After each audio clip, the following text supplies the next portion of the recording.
J'ai quitté la France définitivement il y a plusieurs années. Et ce qui m'a poussé à partir s'aggrave aujourd'hui.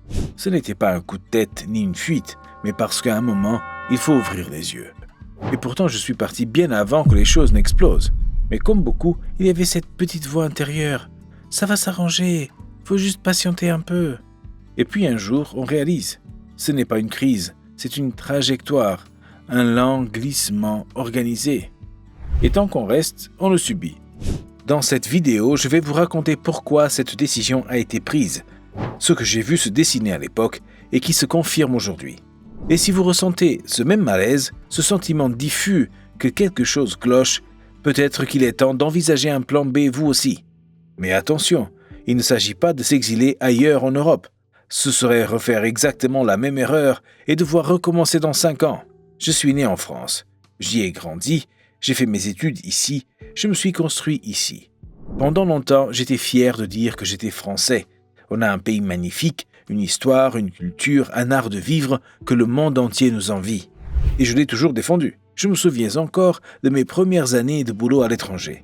On me disait « Ah, tu viens de France, quelle chance, ce pays est incroyable !» Et je le pensais aussi.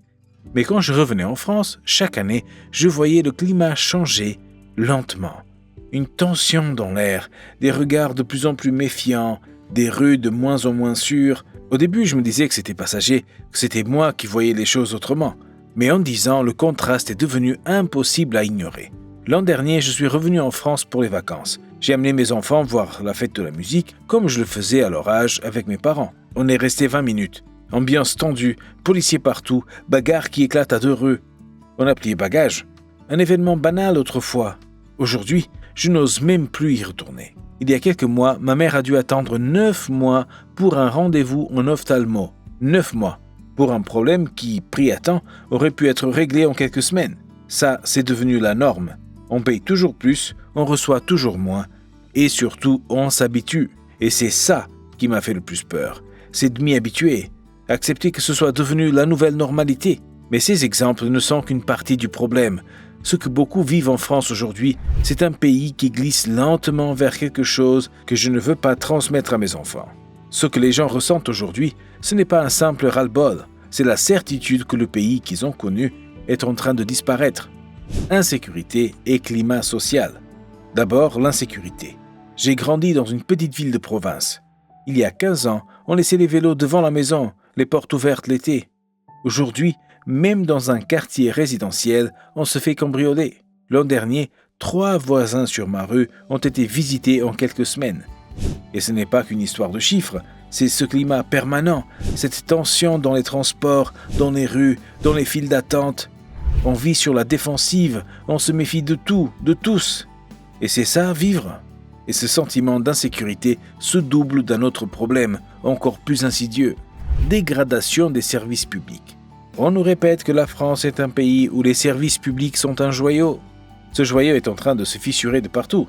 L'école que manque de profs, les classes surchargées, l'hôpital où les infirmières vous expliquent qu'elles n'ont plus le temps, plus les moyens. J'ai dû attendre 6 mois pour un examen médical basique, 9 mois pour un spécialiste. Mon père a dû aller en Espagne pour se faire opérer dans des délais raisonnables. Et pourtant, chaque année, mes impôts continuent d'augmenter. Chaque année, on nous promet des efforts exceptionnels. Et chaque année, c'est pire. Mais le plus absurde, c'est que pendant que les services disparaissent, la facture, elle, explose. Fiscalité et spoliation financière. La fiscalité, on pourrait en rire si ce n'était pas devenu tragique. En quittant la France, le constat était clair. Près de 60% des revenus partaient en charge. Et pourquoi ? Des routes défoncées, des hôpitaux saturés, des écoles délabrées. Même les taxes locales explosent. On m'a prévenu que ma taxe foncière allait augmenter de 25% l'an prochain. Et dans le même temps, la collecte des ordures devient erratique.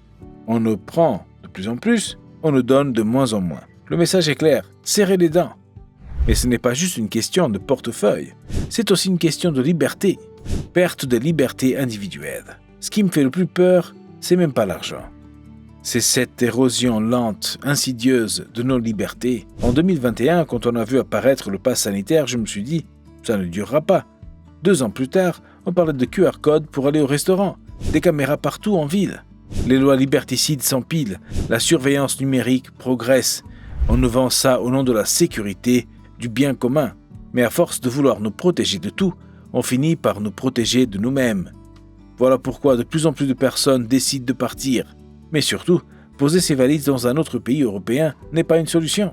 Parce que ce qu'on voit ici, on le voit aussi ailleurs. Et personne ne veut recommencer ce même combat dans 5 ans. Quand j'ai commencé à envisager de quitter la France, mon premier réflexe, c'était de regarder autour. L'Espagne, le Portugal, l'Italie, l'Europe de l'Est. Et pendant un temps, je me suis dit, ce serait plus simple, pas besoin de tout réapprendre, la culture n'est pas si différente, on reste dans l'espace Schengen. J'ai même visité plusieurs villes, exploré les démarches, comparé les systèmes. Et puis, plus je creusais, plus je retrouvais les mêmes signes.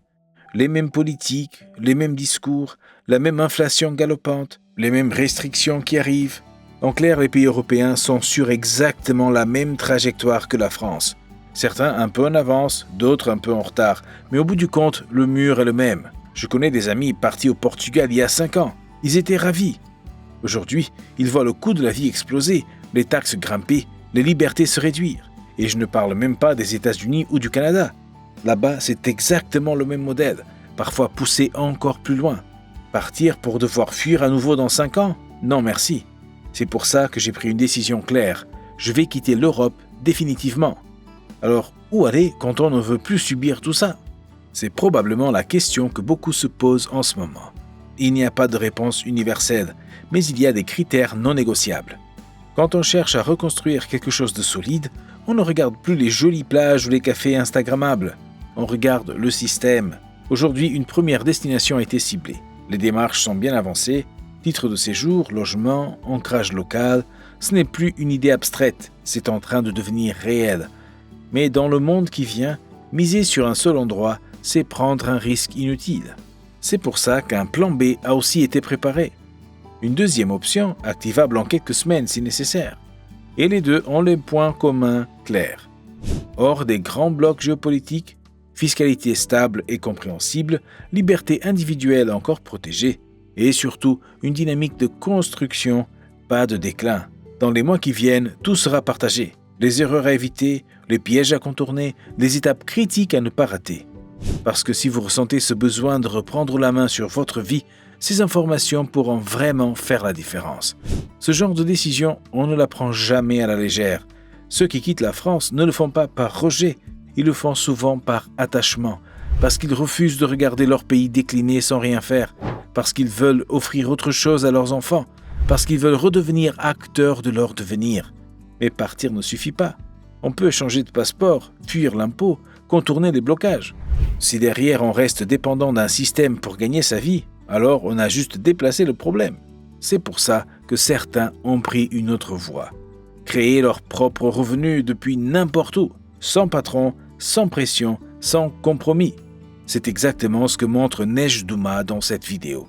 Des Français partis qui vivent à l'étranger et qui génèrent 3 000 € par mois en ligne.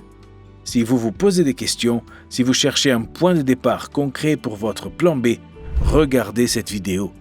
Cliquez ici pour découvrir comment ces Français ont construit leur liberté.